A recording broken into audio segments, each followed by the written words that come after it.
And I remember one time going to church, and a lady came and told me that I'm not dressed appropriately for Jesus, or I don't know, for who. That policing it's just like unnecessary, right? And it brings us back to that pretentiousness of parenthood where you're only supposed to dress and look a certain way as a mom. Are you mad? Me, I want to look sexy for the rest of my life.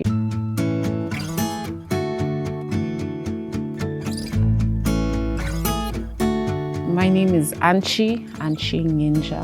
I am an artist manager. I am a digital creator. I am a mom, a friend, a sister, a lover, all of those. When I finished high school, I didn't know what I wanted to be for a long time. And then I got into, but I love children. I spent a lot of time in children's homes, and I became a Montessori teacher. So I started off as a teacher. And then I had my son a few years later. I had my son when I was young. I gave birth at 22.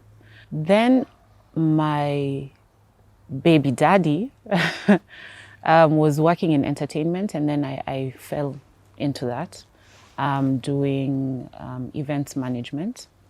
And I think that's how I got into the world of entertainment. Motherhood starts when you're pregnant. I remember being 21 and pregnant, and that's an age where you and your peers are finding yourselves, you know, you work-wise, friendship-wise, you're dropping friends, picking up new ones, you're going to a new school, you're starting, or you're in university at this point, maybe just starting a new job. So there's so many new things happening to people at that time. It becomes very lonely because at this point everyone is now partying, and I can't do that. So by the time I was giving birth, I remember the closest people to me were my family, which is not, I'm not complaining. It's like natural selection. It's just happening, you know. And it was tough. I cried a lot because you have this new small little baby, and you still feel like such a child as well, but you're taking care of a whole life. Like, you look at that thing and you're just like, my God, like you're relying on me for everything, for your food, for breathing, for, you know. So that was very difficult. But after some time, I think when my son was about 3 months old, I moved in with his dad, and that made everything lighter. His dad is a great dad. Very present and very, you know, a great father figure. So that made things a lot easier. And also now I had someone who's not just family, or a father, but also a friend, you know, someone who I can share this weight with, which was absolutely amazing. Then he starts to go to school. We took him to school pretty early when he was 1.5. Okay, not really school, but like a play group. And then now it becomes a bit easier because you have a few more hours in the day, you know, to do your own thing and just breathe. And because kids, like when they're young, they take everything. Everything. Even when you go to pee, you literally have to think about this child, you know. I remember sometimes going to the shower and panicking because I don't know, he might wake up while I'm in there, or choke or die, or like you're constantly fighting death once your child is born. It's weird, but it's true. If you think about it, you're always just like thinking of the worst, you know, of the worst that could happen, which is also not healthy for you as a mom, but then it is what it is. So he goes to school, he starts school, and now you, aside from diapers, you now realize how expensive this child is because you're paying school fees and, you know, buying clothes, and he's growing. So things are becoming small. Now you need to buy new ones. Now you start to understand why. When you were younger, your mom will buy you oversized, you know, yeah, ukae na hizo for the next 4 years. Like, I don't care, you know. Yeah, so they become very expensive. And now his name is Kwanzaa. And Kwanzaa now started to build his own character, you know, and have an opinion of things. And, you know, he's growing up and asking more questions now. And yeah, so I'm trying to think of what else grows. So when he was about in 2019, I separated with his dad. So I don't call myself a single mom. I'm not a single mom. I'm single and she's single, but Kwanzaa has a very present father in his life. So I don't like to call myself a single mom. But things changed definitely because now there's two homes. I spoke about earlier having that one person who, has your back or is doing this journey of parenthood with you. But now I'm doing it on my own. He's there. I mean, he's present, but then it's just me. Yeah. So that changed. I don't want to say a lot, kind of a lot, but mostly I think for my son, not really. Okay, of course it's different for me, but I think the deeper change was for my son, just like trying to understand what is separation or, how does life work now. It's been 2 years since that happened, and we are co-parenting. In my opinion, in our opinion, it's going great. It's one of those things where, you just, a kid that's 10 years old, you can only get so much out of them. And honestly, like, how are you really feeling about it? Sometimes they'll try to say something to please you or, make you feel like you're doing your best or okay, but you don't really know. So I'm kind of like in that phase where I'm trying to like figure out how he feels or how best to make him feel comfortable around the whole situation. Yeah. So artist management, I initially started with Vanessa Mdee from Tanzania, and then I was working locally with Soul Generation, that's Sauti Soul's label, as an artist manager. While I was doing that, they had a reality show called Soul Family, and this really brought a lot of interest in Anchi as an artist manager, and so that builds up your social media, etc.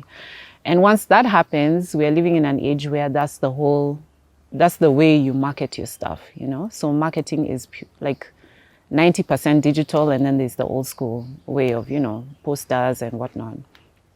So then advertising agencies, marketing agencies then start to approach. Okay, your following has grown. Is there, there's different brands that would want to work with you. And for me, because I'm in entertainment, of course, it weighed heavily on the alcoholic and, entertainment side of things. I either chose Inverosh or Inverosh chose me because the way I've set up my social media aligns with their tags, which are Africa is Lux, pushing luxury, and class, a touch of class. I think that's me. Well, not a lot of class and all the luxury. I love it. A lot of people slide into my DM to talk. Not even just in my DM, generally in life. Some of my mom's friends, my aunties, some of my cousins, they see my social media and feel a way, because some of the shoots I've done can be quote unquote revealing. A lot of my body is showing, or it's very sensual or very sexual, which personally I have no issue with because I feel like I'm one of those people who express that a lot. And not in a negative way. I don't see sexuality or sensuality negatively. I push it, I promote it. I feel like women should feel, sexy and be very sensual. That's how we are created. I feel like that's why we are here. We are attractive little flowers. So if I know some photographers who are comfortable doing photos of me or have ideas that are not in line with traditional way of thinking, I'm good with it. Yeah. So I don't see an issue of a mom posing in a swimsuit. Like, don't you guys swim? Or when you go swimming, do you wear jeans? Like, it does, some of those things don't make sense to me. So I don't address them. Yeah, maybe once or twice when someone has pushed me to the edge is when like I'll talk about it on my Insta stories or something and just be like, just to hear the opinion of other people. Do you guys really think I was pushing it? Or like, how do you feel about it? I don't allow that to make me take the post down though. I'm just curious to know how the people who follow me or, or have interest in the stuff I'm doing, how they feel about what I'm posting. And this is with all due respect to all mothers, including my own mother. I feel like we were raised in an age where parenting was very pretentious, heavily pretentious. Pretentious not out of malice, but pretentious to maintain the standards of how life was at that time. I feel like I'm growing up in an age where I grew up in an age where you hardly ever saw your mom crying, feeling bad, you know, or angry. Like, open your mind a bit, not angry because you didn't do your homework or because you embarrassed her somewhere, but angry because she was at work and someone pissed her off and like she's expressing how she felt about it. I feel like our parents did not express themselves to us. They hid so much from us about feelings and, you know, and only showed us what they thought society needs us to know, right? Like, I used to be number one in class, all our parents, okay? We all did so well in school. I used to be quiet in class. There's no way everybody was like that. There's no way, you know? I tell my son I was a noisemaker in class. It's not a lie. I used to be panic. I used to be those kids like kneeling outside. Yes, you know, praying to God my mom doesn't come to school at that time, because that's real, because that's what I went through. You find our parents, especially my peers, our parents hid small things like that from us. So as you grow up, you start to think that that's how you're supposed to be, like that's how you're supposed to treat your children. But there's something wrong with us, our generation. We are broken because there's so many unrealistic things or expectations of us that were put out there. Now, I have chosen strongly, and it's very hard not to follow that route, to express myself even to my son. There's things, and I've told him, there are times when someone will try to embarrass you because of something they've seen about your mom, you know, something small like, you know, your mom posts pictures in bikinis when she's at the beach. Yeah. I was like, Kwanzaa, aren't those pictures nice? I look amazing, you know, in those pics. So what is their issue? Their problem is that their mom can't put, pose like that, which is not, it's fine. That's how their mom is. But me, this is how I am, right? And the more I am like that with my son, the more comfortable he is expressing. I'm telling you, my son tells me things like we are friends, and I love it because I didn't have that growing up, you know, where only your peers, even your siblings, sometimes you feel like you need to lie to them because kina mom also didn't say A, B, C, D. No. In my journey as a mother, I've promised myself that I'm not going to be pretentious. Yeah. If I have down days, if there are days I'm feeling sad, he's going to know. Yeah, and it's okay to be sad. It's okay to cry. It's okay to express yourself. So if I'm showing you it's okay to express yourself in these ways, why can't I express my sexuality or my sensuality? Yeah, I don't see the issue with that. Yeah, but that's just me. And I feel like, you know, they say when you're breaking a cycle of something, you might be named and shamed, but I'm okay going down with it. So I think society polices womanhood a lot. I think the heaviest policing I got was when so I'm very spiritual. I'm not religious. But growing up, we used to go to church, you know. My mom would wake us up on Sunday, come on guys, get ready to go to church. And it's like it's a ritual. Like that's how life is. Every Sunday you wake up, you go to church, you go for lunch, you come back home, Monday school, etc. And I feel like in as much as I don't follow religion, I think that played a role in me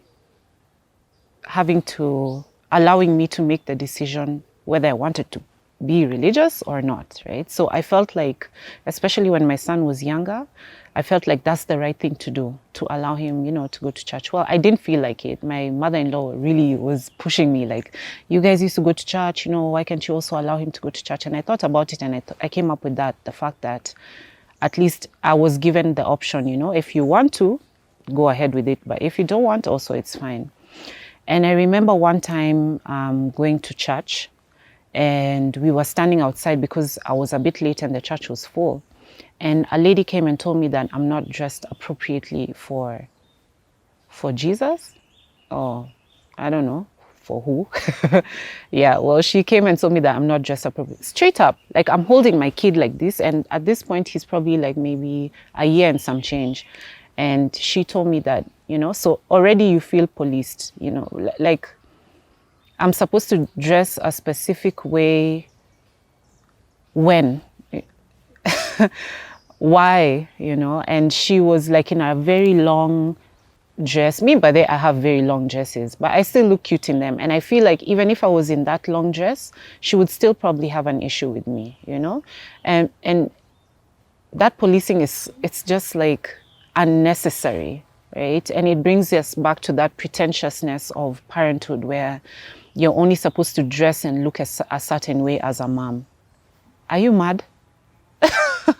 Me, I want to look sexy for the rest of my life, not for anyone else, but for me. I feel more confident when I look good. I feel, I want to step into a room and be, the one that's looked at, not because I'm wearing something short or not because there's a lot of skin showing, but because generally, if wearing that short dress makes me feel like that, then I'm going to wear that short dress. Yeah. So policing is heavily in the, the religious areas. Socially, it's there where you go into a family function and there's a certain way, you shouldn't be drinking gin. Why? I should be drinking wine? No, I'm good with gin. It makes me feel nice. That's my drink of choice. I don't get a hangover when I have it. You don't know the reasons why I've chosen to do the things I'm doing, so policing is there heavily, but it's really up to you to just stand up and be your own self. That's how you become your own self. That's how people know you as a certain character, because you stand up for what you... I push gin on my social media, so why would I then pretend that I don't drink alcohol when I go somewhere, to visit my uncles and aunts, and it's there. In fact, if anything, I'll bring you a bottle of Inveroche gin while we're at it. Try this one. Generally in life, as you grow, you have to learn things about yourself. But the best way is to, to account for your day. I do a lot of accounting for my day where I sit down and think, okay, what have I been through today? I also have one thing I do. I've been doing this for maybe 4 years now. Every day at 7 p.m. my alarm rings and it's gratitude time. So I just say one thing I'm grateful for the whole day. So that being able to think about things like that every day kind of shows you, your journey of growth generally in life. I've learned I'm very patient. I've grown to be kind. I've learned that mothering my son also reflects in my work. I don't believe you can be an artist manager if you don't have to be a mother, but if you don't have the motherliness or motherly love in you, it's quite tricky, because you have to be so open-minded and love someone regardless of what everybody says about them, and see the beauty within them. So I think that's, I've learned to love humans in such a different way, and I think that's it. So for young moms who are looking to get into the entertainment industry, first, guard your heart. Guard your heart heavily. You have to be such a strong character. You have to be very firm. And being firm doesn't mean being a bitch. Firm, like, if you say something, stick to your word and just go by it. It's a very heavily male-dominated industry. So you're going to come across people who will put you down or make you feel lesser than you are of yourself, That's where now being firm comes in, because you have to really stand up for yourself and, just do it. There's nothing, you'll only know if you can do it if you try. So, that's the thing. I think that would be my advice to them. And don't forget your kid. Give them a lot of time, because it's very easy to get lost in that industry. So for me, the easiest way is to keep your child involved in that process. Just the way you'd be like, okay, I'm a banker on Saturday, you're like, kuja nikupeleke ofisi. Sometimes just allow them in that space. It's a space that, you know, like even sometimes my mom says, you know, but people will be drinking there and smoking. But that's what people do. You know, even though we go to a restaurant, that's what people will be, you know, there'll be a smoking area. It's a normal thing. For you, your role is just to, you know, make sure he understands that this is not for your age. You might try it one day, which is fine, but then this is not something you should be doing. So if you're in a space and you find people maybe smoking, you know, you just need to stand the other side. So keep your kids involved in the work. Yeah, it'll even make you be more honest in the work. It'll make you be more honest even with self in the work.